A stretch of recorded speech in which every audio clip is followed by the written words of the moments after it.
Una moneda de bronce vieja, borde corroído por los dedos de siglos, revela una silueta.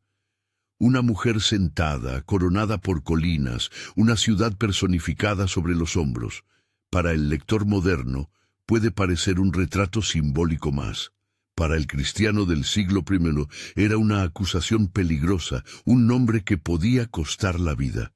Hoy, en este viaje, vamos a descifrar por qué Juan convirtió esa imagen en la gran ramera, y a quienes, histórica y simbólicamente, estaba señalando con aquellas palabras tan duras. Me presentaré de forma breve. Soy alguien que ha pasado años leyendo el Apocalipsis como teólogo y pastor, rastreando huellas antiguas en monedas, papiros y las voces de los padres de la Iglesia. Quiero ofrecerte la evidencia con honestidad. Mi tesis principal, que veremos paso a paso, es que la identificación más sólida para el lector original de Patmos es la Roma imperial. Pero también mostraré por qué el símbolo no se agota ahí y cómo distintas generaciones leyeron nuevas figuras en esa mujer. Si quieres acompañarme hasta el final para ver la numismática, los textos patrísticos y las variantes textuales que sostienen esta lectura, suscríbete y quédate. Imagina a Juan en la isla, la cueva, la piedra húmeda, el rumor de las olas contra la costa mientras la noche cae. No hay luz eléctrica, solo una lámpara temblorosa. Fuera, el mundo imperial late con noticias de guerras, edictos y emperadores. En esa soledad, la visión irrumpe, un espectáculo que mezcla símbolos veterotestamentarios con imágenes de la actualidad política. Entre esos símbolos, una mujer que monta sobre una bestia. En su frente, un nombre. Babilonia. Es un nombre con historia. Babilonia evoca el exilio, la opresión imperial, el juicio profético. Juan lo toma y lo aplica a una figura de su propio presente. ¿Por qué lo hace? ¿A quién acusa cuando habla de la gran ciudad que reina sobre los reyes de la tierra, cuando añade 7 colinas y habla de una copa llena de abominaciones y sangre? Para entenderlo debemos doblar la mirada hacia el texto, hacia la arqueología y hacia la memoria comunitaria de los primeros cristianos. Empecemos por lo más inmediato, por las señales que Juan mismo coloca. 7 montes, 7 reyes, la copa de sangre y el número de su misterioso poder.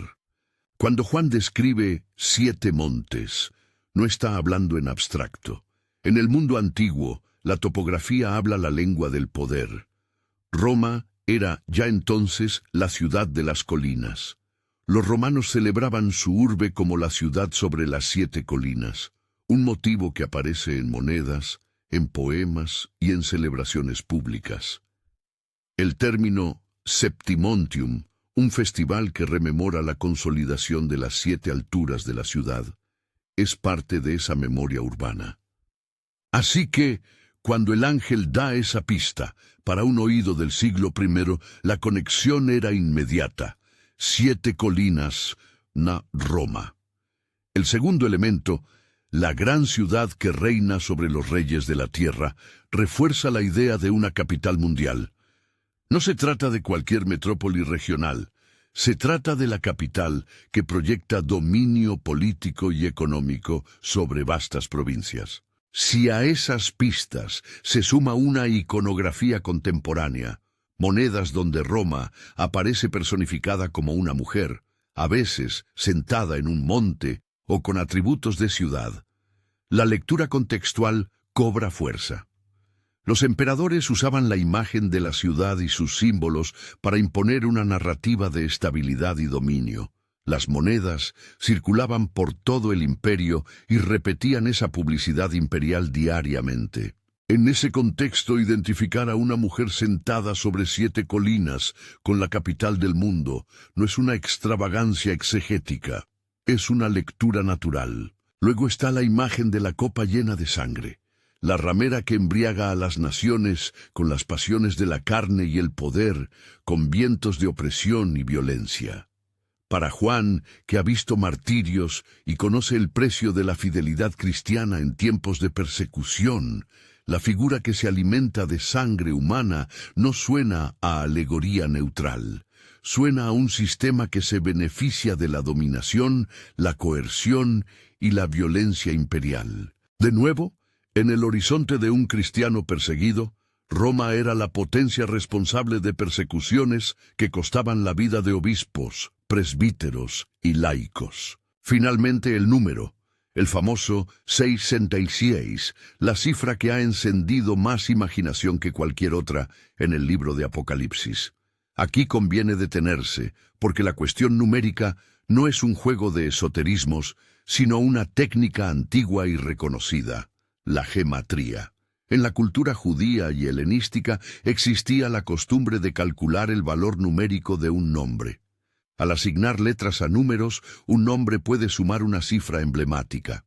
Esquemas así se usan en inscripciones, en juegos didácticos y en textos seudónimos. En el caso de 666, hay indicios sólidos de que se corresponde con un nombre que, en lengua hebrea o aramea, suma esa cifra.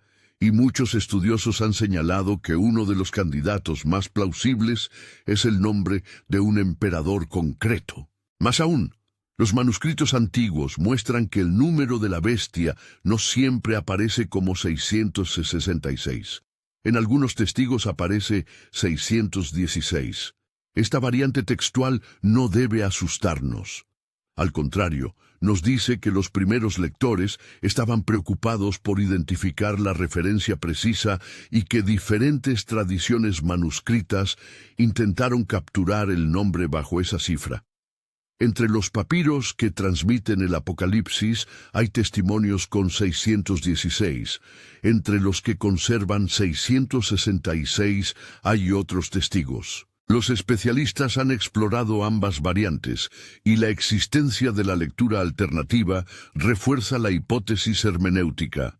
Juan está señalando un nombre reconocible para su audiencia, no dejando al azar una cifra mística sin referente. Si combinamos las pistas, 7 colinas, la frase de la gran ciudad que domina reyes, la copa sangrienta y la cifra numérica que puede apuntar a un nombre imperial, la identificación de la mujer con la Roma del siglo I se vuelve plausible, incluso plausible de modo inmediato para el lector original. Esta es la lectura que, con distintas matizaciones, millones de cristianos antiguos entendieron como coherente con su experiencia y su memoria. No lo digo sin base histórica. En la literatura cristiana de los primeros siglos aparecen alusiones que emplean la palabra Babilonia como un código para referirse a Roma. En una carta famosa, cuando algunos cristianos dicen la iglesia que está en Babilonia, están usando la palabra como sinónimo oscuro para hablar de la metrópoli imperial. No lo hacen porque confundan geografía, sino porque saben que en términos proféticos, Babilonia resume la idea de imperio opresor y juicio profético. Volvamos por un momento a las monedas. La imaginería romana encarnaba conceptos políticos. Basta con mirar algunas emisiones de la época de los Flavios para encontrar representaciones de Roma como figura femenina, a veces con colinas, o con la personificación de la ciudad detrás de ella. Vespasiano, fundador de la dinastía Flavia tras el caos de los años de los 4 emperadores, buscó reimprimir la legitimidad de Roma. Si una moneda de su época muestra la ciudad sobre las colinas, esa moneda no está diciendo algo meramente estético, está proclamando el renacimiento de un centro que manda sobre el mundo conocido. Para un cristiano sometido a persecuciones y tensiones, la alegoría de una mujer vestida con opulencia y sentada sobre colinas podría leerse como la encarnación del orden que oprime.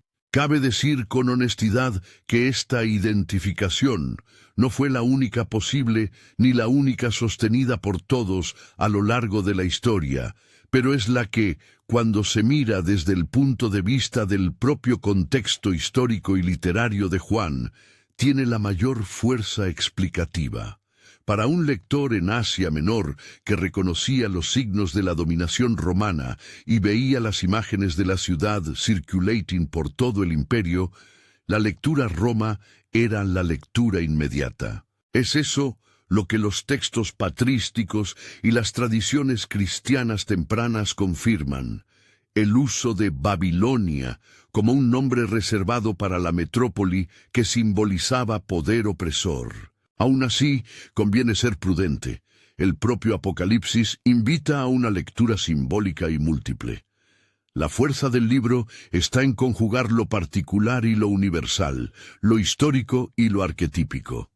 Juan puede estar señalando a un actor concreto de su época y al mismo tiempo construyendo una figura que resume todos los sistemas que se oponen a la fidelidad de Dios. Por eso veremos más adelante cómo la misma imagen fue reclamada por lectores posteriores para hablar del papado, de Jerusalén, o incluso de patrones recurrentes de corrupción y opresión a lo largo de la historia. Antes de avanzar, detengámonos en un detalle textual que ha generado debate.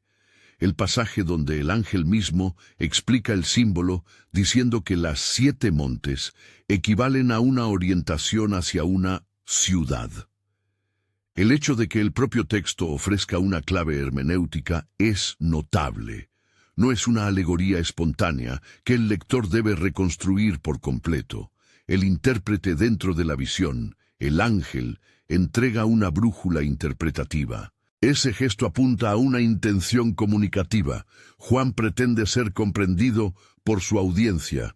Él no escribe para una élite esotérica que decodifique signos imposibles.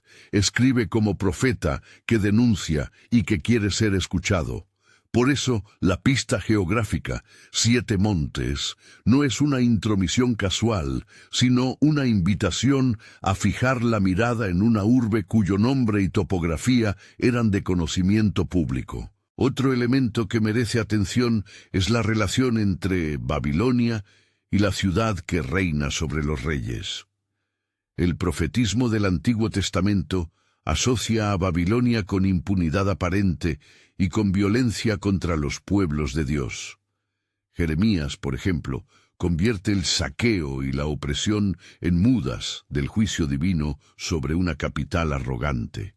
Juan recurre a esa tradición profética para cargar de sentido su acusación. No está lanzando un insulto gratuito, está aplicando una tipología profética, señalando que la ciudad que hoy parece invulnerable, sea la propia Roma o cualquier otra potencia que encarne ese etos, es, en la economía divina, una figura destinada al juicio por su violencia y su orgullo. Se mezcla aquí lo histórico con lo teológico.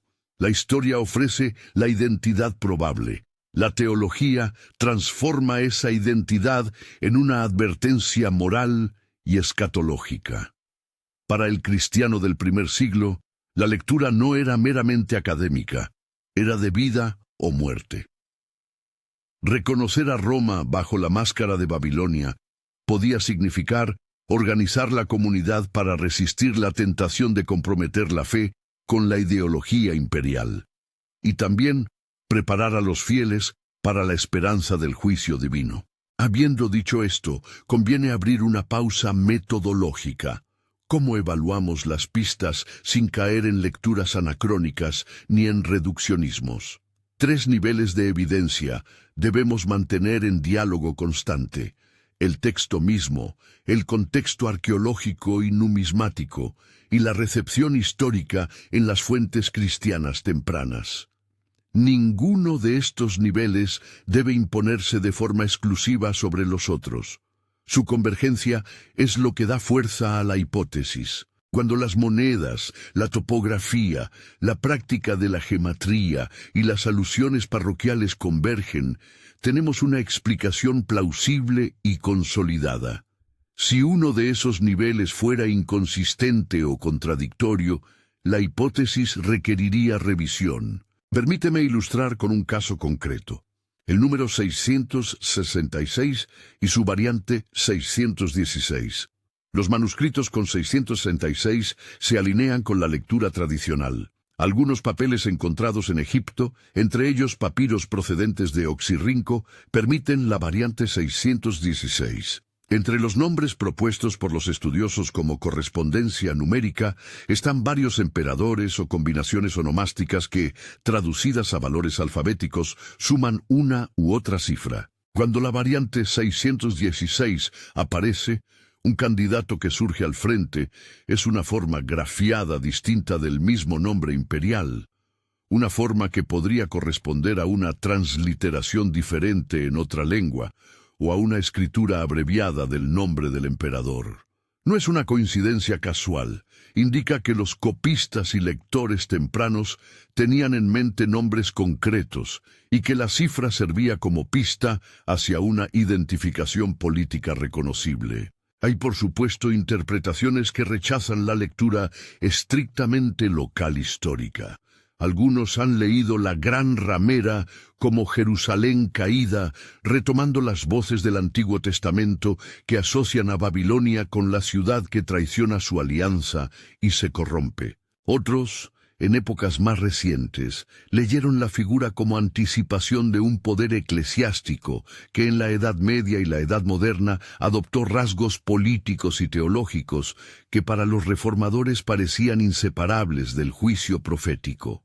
Y aún otros sostienen que Juan trabaja sobre un arquetipo, una Babilonia, que reaparece en muchas formas a lo largo de la historia, una dinámica de seducción y dominio que no se limita a un solo actor. Quiero ser claro, en las próximas secciones examinaremos con igual rigor estas alternativas, porque la hermenéutica responsable no cierre la puerta a perspectivas legítimas.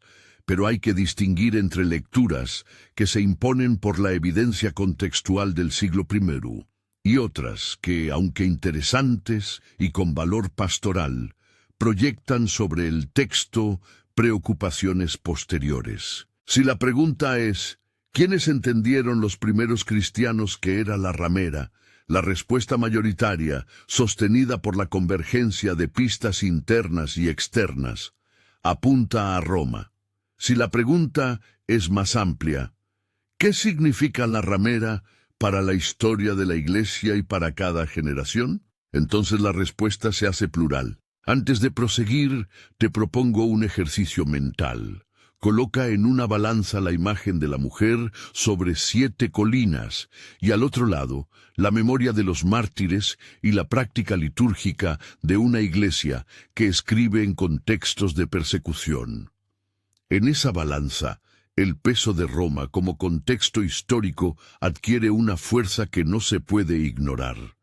Pero recuerda también que el balance no elimina otras interpretaciones, las incluye, las explica y las regula. A partir de aquí, nos adentramos en el texto con lupa. Leeremos los pasajes claves del capítulo 17, señalando las palabras que actúan como pivotes interpretativos. Observaremos cómo el lenguaje apocalíptico se apoya en imágenes veterotestamentarias, Babilonia, Sodoma, Egipto, y cómo esas imágenes sirven para construir una acusación concreta y simultáneamente una advertencia universal. Veremos también cómo el lenguaje de reina sobre los reyes de la tierra funciona para trazar la esfera de influencia del acusado, no una ciudad provincial, sino una capital imperial. Y analizaremos la lógica retórica que liga nombre, topografía y número en una red acusatoria. Al mismo tiempo, debo anticipar que el debate sobre la Gran Ramera no se limita a la erudición fría. En la historia de la Iglesia, esta figura se volvió arma teológica y símbolo polémico. En la Edad Media y durante la Reforma, fue utilizada para denunciar lo que se percibía como corrupción eclesiástica. Algunos reformadores no dudaron en ver en la ramera la concreción del poder papal. Esa lectura tiene raíces en el texto y en la tradición interpretativa, pero también fue modelada por situaciones concretas de conflicto religioso y político. Por eso, cuando abordemos esas interpretaciones más adelante, no solo citaremos argumentos textuales, también contextualizaremos los usos que la historia hizo de la figura. Antes de cerrar este tramo, necesito subrayar algo que será clave en todo el análisis. El Apocalipsis es un texto de resistencia. Para sus auditores primarios no era un pasaje exótico para leer en tiempos tranquilos, sino un manual de esperanza y de denuncia en épocas de crisis. La gran ramera no es solo una figura a ser expuesta por curiosidad intelectual, es una advertencia para una comunidad cuyo futuro puede depender de su capacidad de identificar tentaciones, de resistir la seducción del poder y de mantenerse firme en la esperanza del juicio de Dios. Esa dimensión pastoral estará presente cuando regresemos al tema. El texto no solo acusa, sino que consuela. Vamos ahora a trazar con un poco más de detalle las pistas textuales que fundamentan la lectura romana. El texto combina 5 núcleos simbólicos: la mujer, figura de seducción y poder; la bestia, símbolo de fuerza política; las colinas, referencia topográfica; la copa de mezcla abominable, imagen de toxicidad moral y complicidad con el crimen; y el número, indicio identificador. Tomados en conjunto, estos elementos construyen una fotografía que para el lector del primer siglo tenía un foco bien definido. En una palabra, la acusación es tanto descriptiva como diagnóstica. Describe a un poder y diagnostica su pecado. He querido en este primer tramo establecer el horizonte. ¿Por qué la lectura Roma imperial tiene un peso histórico y textual considerable? ¿Y por qué al mismo tiempo no cierra el debate hermenéutico? En la siguiente sección profundizaremos en la evidencia numismática concreta. Examinaremos testimonios patrísticos precisos que usaron el término Babilonia en sentido referencial a Roma, y entraremos en la discusión sobre 666-616 con ejemplos manuscríticos. También traeré a colación ejemplos de cómo las imágenes de la ramera circularon en el imaginario cristiano de los siglos II y III, no como mera exégesis académica, sino como parte de la vida comunitaria de iglesias que vivieron bajo la sombra del poder imperial. Pero antes de dar ese paso, detengámonos en una pregunta que siempre surge entre quienes escuchan esta línea de argumentación. ¿No reduce la lectura Roma la riqueza simbólica del Apocalipsis? Mi respuesta es que no. La lectura histórica enriquece, no empobrece la lectura simbólica. Identificar el referente inmediato no anula el alcance simbólico. Al contrario, lo enraiza. Al reconocer que Juan habló a una comunidad concreta, con un enemigo concreto, vemos cómo la imagen puede tener luego fuerza para hablar a otras situaciones.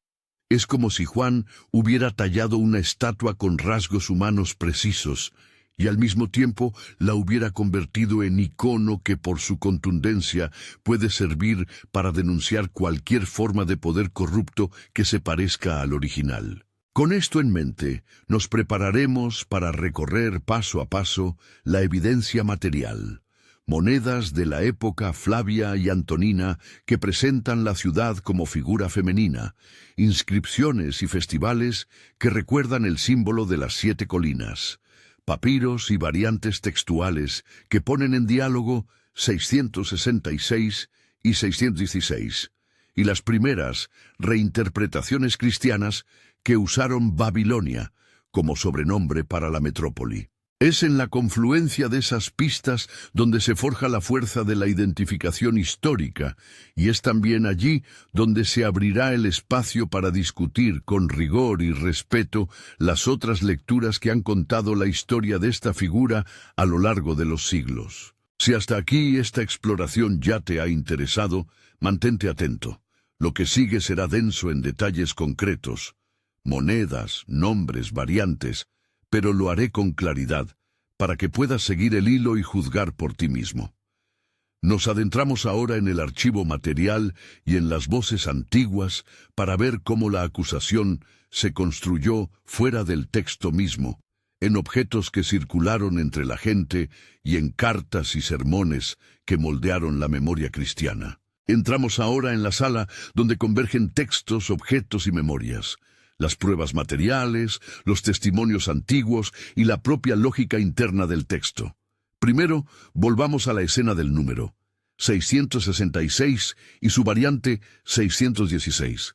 La gematría no es magia, sino un recurso literario bien atestiguado en el mundo judío y helenístico. Consiste en asignar valores numéricos a las letras y sumar los caracteres de un nombre. Cuando aplicamos esa técnica a nombres propios, obtenemos cifras que pueden funcionar como máscaras inteligibles para quienes comparten el código cultural. En el caso del Apocalipsis, varios manuscritos antiguos nos muestran que la cifra no fue unívoca en la tradición textual. La lectura tradicional 666 convive con testimonios que traen 616. Entre esos testimonios figura un papiro procedente de Oxirrinco, el llamado Papiro 4P499, que contiene la variante 616. ¿Qué nos dice esto?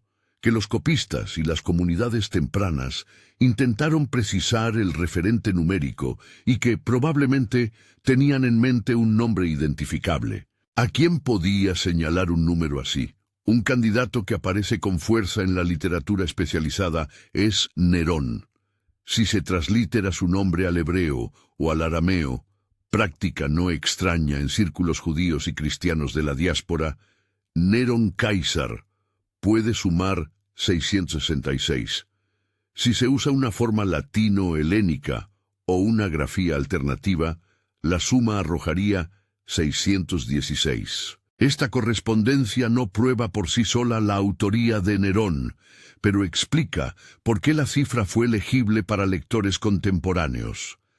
La alusión a un emperador conocido por la violencia contra los cristianos encaja con la denuncia de una potencia que bebe la sangre de los santos. Además, el fenómeno del Nerón redivivus, la expectativa de un regreso simbólico o real del espíritu persecutor de Nerón, alimentó en la comunidad cristiana la posibilidad de que el mal imperial no terminara con un emperador concreto, sino que se manifestara en sucesivos gobernantes.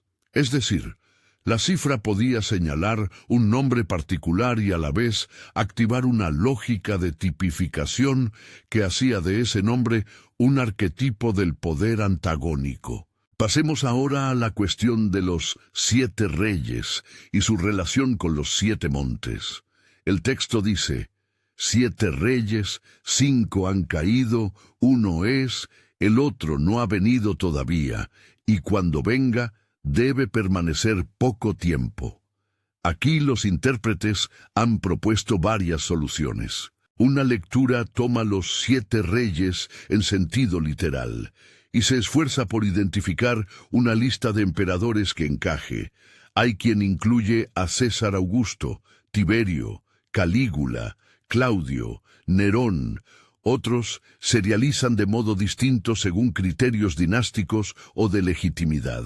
Otra aproximación entiende que el número 7 funciona simbólicamente, 7 como cifra de plenitud o totalidad de poderes terrenales, con la expresión 5 han caído, apuntando a la experiencia concreta de la comunidad, una secuencia en la que cierta hegemonía ha demostrado ser temporal y susceptible de juicio. La mención del rey que es suena a un diagnóstico situado. El perseguidor del presente, el agente que presiona a la comunidad ahora mismo. Esa lectura dinámica refuerza la idea de que el texto opera simultáneamente como crónica y como advertencia profética. ¿Qué problemas aparecen en las soluciones concretas? Primero, la astronomía cronológica.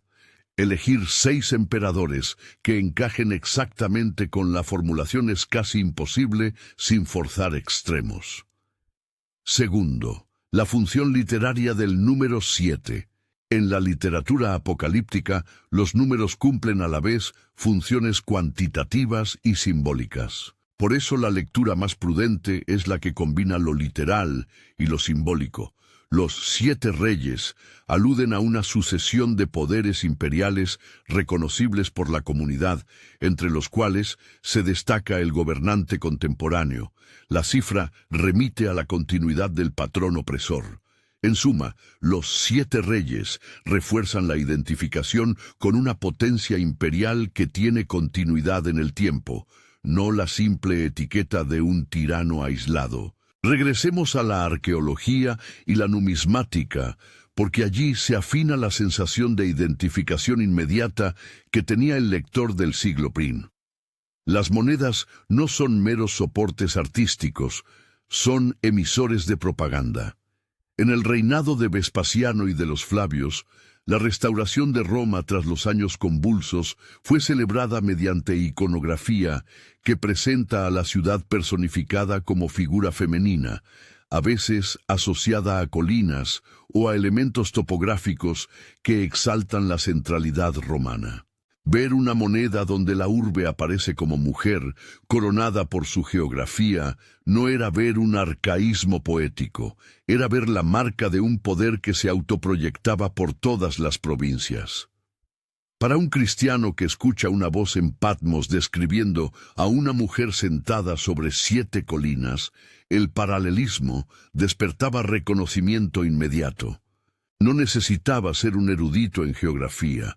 Bastaban las imágenes que circulaban y la memoria del Festival del Septimontium, el cual consolidaba la narrativa de las 7 alturas que constituían la singularidad de Roma. La convergencia entre topografía, propaganda monetaria y memoria ritual es lo que da densidad histórica a la lectura Roma. Esa convergencia se ve reforzada por la práctica textual de los cristianos primitivos, que emplearon el término Babilonia como código para referirse a la metrópoli imperial. No lo hacían por error geográfico, sino por conciencia literaria y profética. Llamar a la ciudad Babilonia colocaba bajo el peso del juicio veterotestamentario a una potencia que oprimía con ley y espada. Cartas y escritos de la época muestran esta práctica.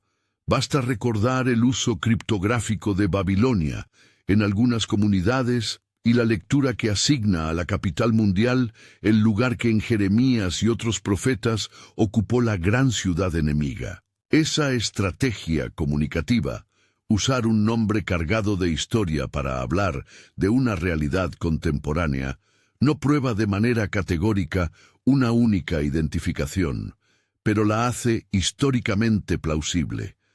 Los primeros cristianos entendieron el simbolismo y lo aplicaron con conocimiento de causa. Ante esto, conviene examinar la tradición patrística. ¿Qué dijeron los padres de la Iglesia? Ireneo, en el siglo II, interpreta las figuras apocalípticas pensando en la historia de su tiempo y advirtiendo sobre falsos maestros y sistemas que corrompen. Tertuliano, desde la experiencia de una iglesia que crece entre desafíos, emplea igualmente imágenes proféticas para describir la ciudad que ejerce poder político y cultural. Eusebio y otros cronistas posteriores recogen y preservan esta lectura. La identificación de Babilonia con la metrópoli imperial forma parte del acervo interpretativo de las comunidades cristianas antiguas. No pretendo reproducir textualmente pasajes concretos aquí, sino señalar que la tradición temprana privilegia con consistencia la lectura que vincula la figura con Roma. Esto no es, en sí, la prueba absoluta, pero constituye un testimonio de que entendían las comunidades que primero confrontaron el texto y vivieron bajo la sombra del poder imperial. Ahora bien, si Roma imperial es la lectura más plausible para el lector de Patmos, ¿por qué surge con tanta fuerza en siglos posteriores la lectura que identifica a la ramera con el papado? La respuesta exige separar historia de política confesional. A partir de la Edad Media, el papado consolidó una combinación de poder espiritual y fuerza política que para muchos críticos, especialmente para los reformadores del siglo XVI, encarnó rasgos que Juan había denunciado: alianza con el poder terrenal, complicidad con estructuras de coerción, búsqueda de riqueza y privilegio. Los reformadores utilizaron entonces la figura para criticar prácticas que consideraban desviadas. Martín Lutero y Juan Calvino, entre otros, interpretaron la Babilonia como una manera de denunciar la mixtura de poder eclesiástico y secular que, a sus ojos, había desviado a la Iglesia. Esa lectura tiene raíces en la exégesis. Al fin y al cabo, Juan habla de una ciudad que ejerce dominio y seducción, pero su aplicación al papado depende de desarrollos históricos particulares y de conflictos teológicos concretos. Es decir, la lectura es legítima dentro de un horizonte interpretativo que mira la historia de la Iglesia y hace de la ramera una figura crítica para juzgar prácticas institucionales. Pero hay que reconocer que esa lectura proyecta preocupaciones posteriores sobre un texto originariamente situado. También hay quienes sostienen que la gran ramera es Jerusalén, una lectura que vuelve sobre referencias veterotestamentarias y sobre la experiencia traumática del primer siglo en torno a la destrucción del templo y las tensiones intrajudías. Este enfoque enfatiza la tipología. Roma y Jerusalén comparten en la literatura profética rasgos de infidelidad y violencia. Por eso, algunos investigadores han visto en la ramera a la ciudad que traicionó su vocación. De nuevo, la propuesta tiene base en resonancias textuales y en tradiciones proféticas, pero la acumulación de pistas topográficas y numéricas inclina la balanza hacia la metrópoli imperial cuando se pregunta por la intención comunicativa primaria del autor de Apocalipsis. Finalmente, existe la lectura historicista o idealista que propone una lógica distinta. La ramera no es una ciudad única y fija, sino un arquetipo que se reencarna en múltiples instancias a lo largo de la historia.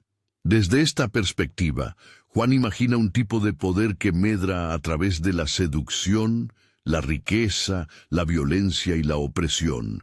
Ese tipo puede manifestarse en ciudades, instituciones religiosas, imperios o sistemas económicos. La fuerza de esta lectura radica en su capacidad para hacer que el texto hable a distintas épocas. La Babilonia de Juan puede apuntar a Roma, al papado medieval, a imperios coloniales o a centros financieros modernos. Es una lectura valiosa pastoralmente, porque permite a cada generación reconocer sus formas particulares de seducción y decadencia. Sin embargo, su debilidad hermenéutica es que si se la usa sola, corre el riesgo de desanclar el texto de su contexto histórico y de su intención comunicativa primaria. Ante estas alternativas, la síntesis que propongo, y que responde al núcleo de la pregunta del vídeo, es la siguiente. Para el lector original de Patmos, la identificación más sólida y más probable de la gran ramera es la Roma imperial. Esta conclusión se apoya en la convergencia de las pistas internas: 7 colinas, la descripción de una ciudad que domina reyes, la copa manchada de sangre, la inclusión de un indicador numérico legible por medio de gematría, y externas, propaganda monetaria que personifica a la ciudad, festivales y topografía que hacen de las 7 colinas un emblema identitario, la práctica de llamar a la metrópoli Babilonia en la correspondencia cristiana. No afirmo con absoluta exclusividad que la ramera sea solo Roma. El propio texto permite lecturas policéntricas, pero sí que la lectura romana es la que mejor explica lo que el autor quiso comunicar a su comunidad inmediata y la que mejor se sostiene frente a la evidencia material y patrística. Sin embargo, afirmar esto no es cerrar la puerta a que la imagen opere como arquetipo. La genialidad de Apocalipsis radica en su doble capacidad: denunciar un poder concreto y al mismo tiempo construir una figura simbólica capaz de hablar a generaciones múltiples. de manera análoga a un escándalo que al principio golpea a una comunidad local y luego se convierte en parábola para la humanidad. La gran ramera es una acusación temporal y una advertencia permanente. Quien ha leído el libro en contextos de persecución creyó ver allí la voz de una justicia que no olvida la sangre de los mártires. Quien lo lee en tiempos de hegemonía eclesial o de colapso moral, ve en la figura la necesidad de una purificación, de una conversión institucional. Y aquí llega la parte pastoral que no puede faltar. ¿Qué nos dice esto hoy? Si el Apocalipsis identificó en su momento a Roma imperial, la pregunta pertinente para nosotros no es buscar a una ramera humana concreta a la que aplicar epítetos de condena, sino a discernir qué patrones de seducción y opresión la caracterizan y si esos patrones aparecen en nuestra época. Apocalipsis 18:4 afirma con contundencia: «Salid de ella, pueblo mío, para que no seáis cómplices de sus pecados y no recibáis parte de sus plagas». No se trata de una orden política, sino de una llamada ética y espiritual: separarse de la lógica que justifica la violencia y el lucro a expensas de la vida humana. Renunciar a las alianzas que compran confort a costa de la verdad y la justicia. ¿Cómo detectar hoy formas modernas de Babilonia? Presta atención a los signos. Cuando una institución, pública, económica o religiosa, sitúa su supervivencia o su prestigio por encima de la justicia. Cuando la seducción del poder exige compromisos morales que afligen a los vulnerables. Cuando la riqueza se acumula en los mismos lugares que se derrocha la dignidad humana. Cuando una narrativa de estabilidad es sostenida por la fuerza y por una retórica que deshumaniza al adversario. No hablo solo de grandes imperios. Los patrones pueden emerger en ciudades, corporaciones, instituciones y mentalidades. La pregunta que Juan hace desde Patmos sigue vigente. ¿En qué nos convertimos cuando nuestras instituciones nos piden que traicionemos nuestra fidelidad a Dios y al prójimo? La respuesta cristiana, coherente con la lectura del texto, no es violencia, sino testimonio y separación ética. Salir de Babilonia implica renunciar a la complicidad, recuperar prácticas que afiancen la justicia, cuidado de los pobres, denuncia de la violencia, rechazo de la idolatría del dinero y sostener la esperanza en la justicia final que el texto promete. Esa esperanza no es pasiva, es la fuerza que permite a las comunidades resistir la tentadora oferta de seguridad que acompaña a los sistemas opresores. En la perspectiva del Apocalipsis, la caída de Babilonia es segura. La tarea del creyente es no ser atrapado en su tentación. Cerramos con la imagen que acompaña al libro, la piedra de molino arrojada al mar. El gesto es brutal y simbólico a la vez. Significa que el poder que se sustentó en violencia y seducción no permanecerá. Y en el horizonte de esa caída se asoma la promesa más radical del libro, la Nueva Jerusalén. No es una mera contraposición moral, sino una visión de restauración donde Dios habita entre su pueblo y la muerte, el llanto y el luto han sido abolidos. Esa promesa es la que sostiene la denuncia de Juan. No basta señalar lo corrupto, hay que anunciar y vivir lo que vendrá. Así que, volviendo a la pregunta central del vídeo, ¿quién es la gran ramera? La respuesta más fundada históricamente para el lector original es Roma imperial. La lectura queda confirmada por la topografía simbólica, la iconografía monetaria, la práctica de llamar a la metrópoli Babilonia y por la posibilidad de identificar un nombre mediante gematría. Pero esa conclusión se acompaña de una segunda afirmación. El símbolo no se agota en Roma. La ramera funciona como arquetipo que reaparece cada vez que una estructura de poder antepone la prosperidad, la fuerza y la seducción a la justicia y la fidelidad. Por eso el mensaje de Juan nos interpela siempre: denunciar la injusticia, resistir la seducción del poder y aferrarnos a la esperanza de la Nueva Jerusalén. Si este recorrido te ha despertado preguntas, me interesa saber cuál interpretación te resulta más persuasiva desde el texto.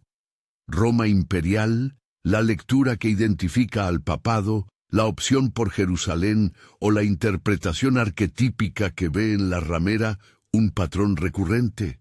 Déjalo en los comentarios y lo discutimos. Gracias por escuchar con atención.